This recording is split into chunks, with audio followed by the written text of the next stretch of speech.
Neither of my parents went to college, and so I found that the college navigation process was a little difficult because Wayne State isn't the typical college experience. At least it wasn't for me. I commuted to school. I worked jobs while I was in college. Didn't necessarily feel disadvantaged going to, a commuter school. I was still able to compete for top positions at various companies, get internships with the Big Four, pursue a master's degree that was fully funded.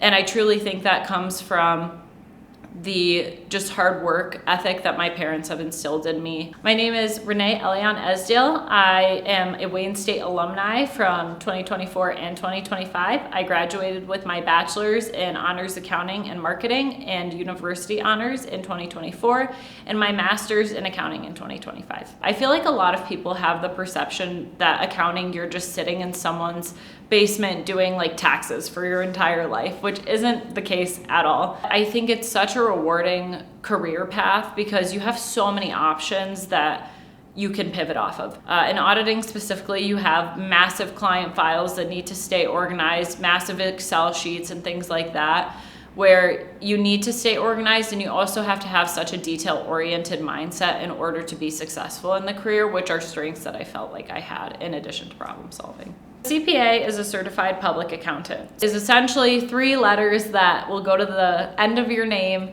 and designate the fact that you are skilled in order to deal with company financials. Now, many companies don't require it upon entry when we're talking about accounting firms specifically, but you can't make it past manager at most firms, or you can't make it to manager unless you have your CPA. It gives you a stamp of approval when you're working on companies' financials. It's definitely not an easy thing to attain because you typically do have to do either additional community college credits or that extra year of school, typically being a master's in accounting, in order to taking the 4 parts of the CPA exam. And so you have to pass those 4 parts of the exam and do 2,000 hours of work under a licensed CPA, and then you will gain your CPA credential.